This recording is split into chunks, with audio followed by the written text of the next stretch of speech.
নমস্কার, আমি মঞ্জু ভট্টাচার্য। আমার গল্প পাঠ আসরে আপনাকে স্বাগত জানাচ্ছি।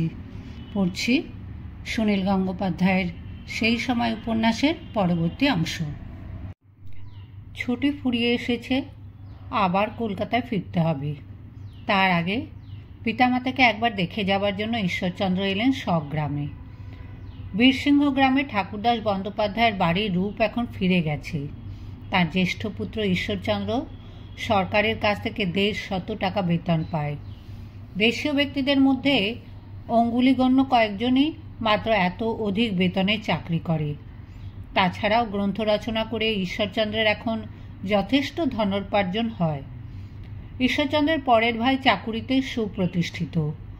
ঠাকুরদাস ভগবতী একসময় কত কষ্টে দিনাতিপাত করেছেন। আজ তাদের সুখের দিন এসেছে। গৃহে শ্রীবৃদ্ধি হয়েছে, প্রতিষ্ঠিত হয়েছে চণ্ডী মণ্ডপ, নতুন চালাঘর উঠেছে কয়েকখানা। এখন গোয়ালে বাঁধা গরু, মড়াইয়ে ভরা ধান, পুকুরে দাপায় বড় মাছ। শুধু নিজেদের সাচ্ছল্য নয়, এ গ্রামের প্রত্যেককেই সাহায্য পায় ঈশ্বরচন্দ্রের পিতামাতার কাছ থেকে। ঈশ্বরচন্দ্রের পাড়া বেড়ানো অভ্যেস। গ্রামে এলেই তিনি বাড়ি বাড়ি ঘুরে বেড়ান। কোথাও কেউ অভুক্ত আছে কিনা সে সন্ধান তিনি ঠিক সংগ্রহ করেন।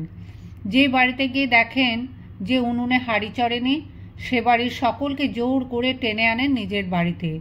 খুব গোপনে তিনি কয়েকটি পরিবারকে মাসোহারা দিতেও শুরু করেছেন। তবু কয়েকজন অভুক্ত থেকেই যায়। ঈশ্বরচন্দ্রের সাধ্য নেই তাদের মুখে অন্ন তুলে দেবার। তিনি সাধারণত নক্ষত্রের হিসেব রাখেন না, কিন্তু প্রতিবার গ্রামে এসেই তিনি মনস্থির করেন এর পরের বার তিথি গণনা না করে তিনি আর গ্রামের মাটিতে পা দেবেন না।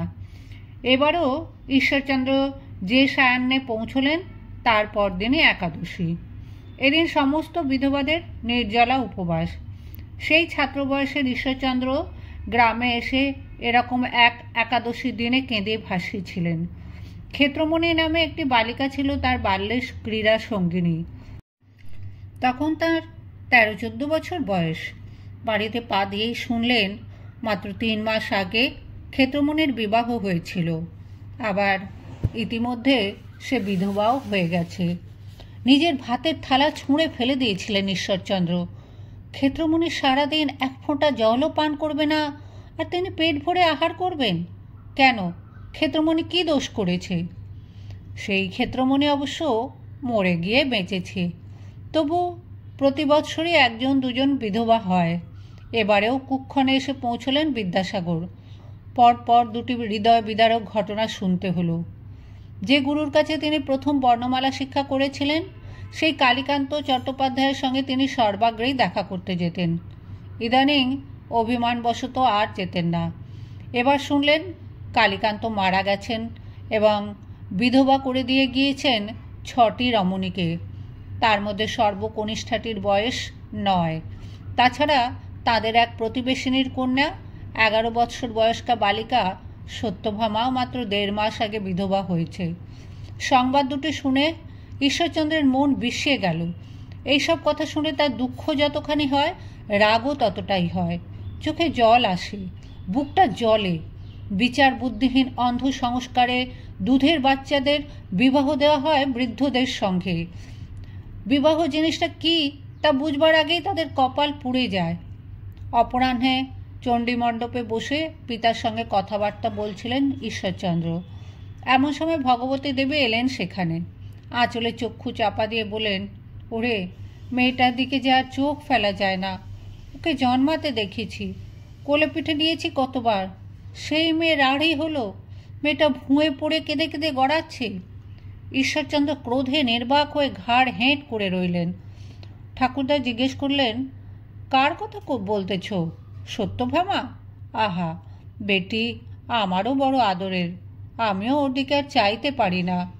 ভগবতী বলেন, আগেই আমি বলেছিলুম ওই তেজবরের সঙ্গে বিয়ে দিও নি।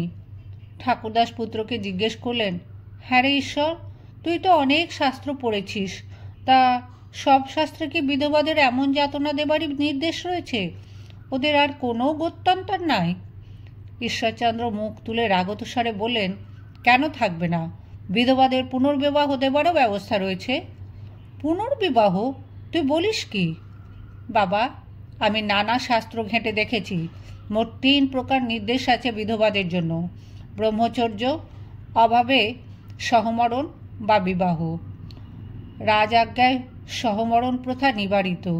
কলিযুগ ব্রহ্মচর্যই বা কতখানি সম্ভব? সুতরাং বিবাহই একমাত্র উপায়। তুই শাস্ত্রবচন উদ্ধার করে বিধবার পুনর্বিবাহ যে সিদ্ধ তা প্রমাণ করতে পারবি? ঈশ্বরচন্দ্রের চোখ জ্বলে উঠল। তিনি পিতাকে বললেন, আপনি জানেন, কোনো কিছু যদি আমি একবার ধরি তাহলে আর কিছুতেই ছাড়ি না। প্রয়োজন হলে আমি সর্বশাস্ত্র মন্থন করে এর সপক্ষে যত নির্দেশ আছে সব তুলে আনব। কিছুদিন ধরে আমি এই কথা ভাবছি, যদি আপনি অনুমতি দেন এবং আশীর্বাদ করেন। ঠাকুরদাস গাঢ় স্বরে বললেন, তুই যদি এ কাজ ভালো বুঝিস তাহলে আমরা নিষেধ করব কেন? এমনকি আমরা নিবারণ করলেও তোর ক্ষান্ত হওয়া কর্তব্য হয় না। লোকের নিন্দাবাদে বা অপর কোনো কারণেও পশ্চাৎপদ হবি না তুই। ঈশ্বরচন্দ্র বললেন, আচ্ছা বেশ, আমি আগামী কল্য থেকেই এ কর্মের সর্বশক্তি নিয়োগ করব।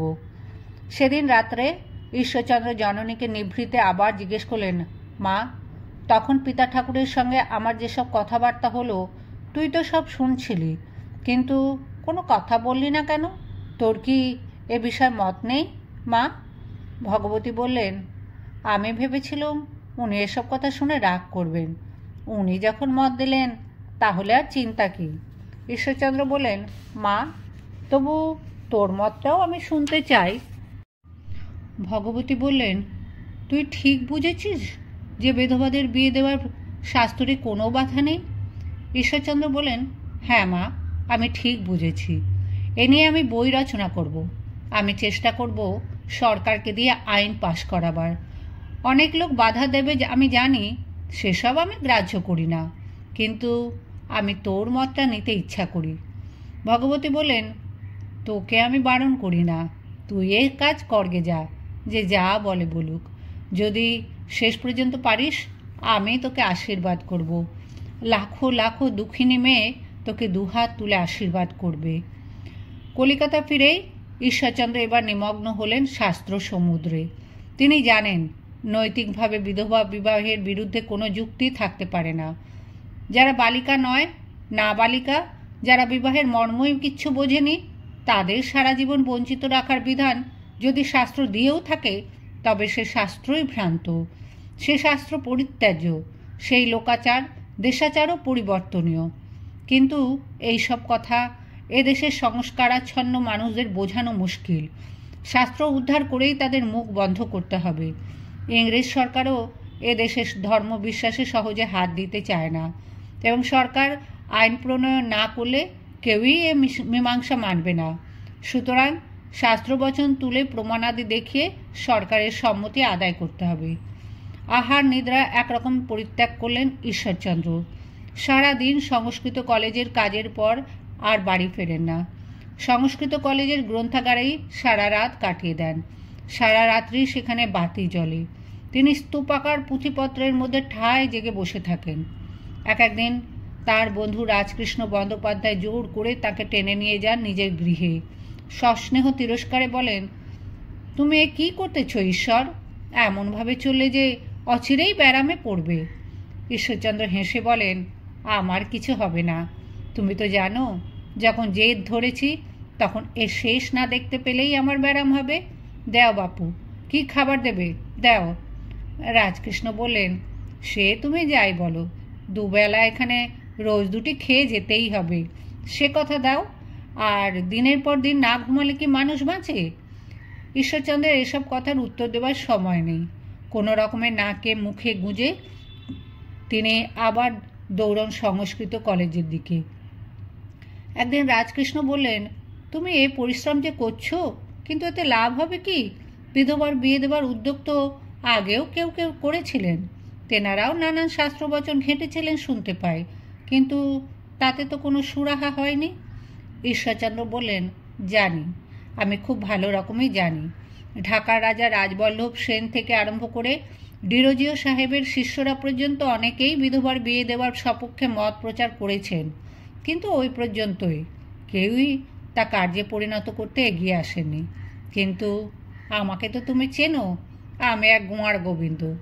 আমার শুধু মুখের কথা নয়, কিংবা নিউজ পেপারে প্রবন্ধ ফাঁদাই না, ধরেছি যখন তখন একে কার্যে পরিণত আমি করবই, তার আগে আমার শান্তি নেই।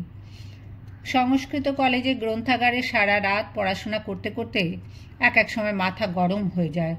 মস্তিষ্কের শুশ্রূষার জন্য এক সময় তিনি ভোরের দিকে পথে বেরিয়ে পড়েন।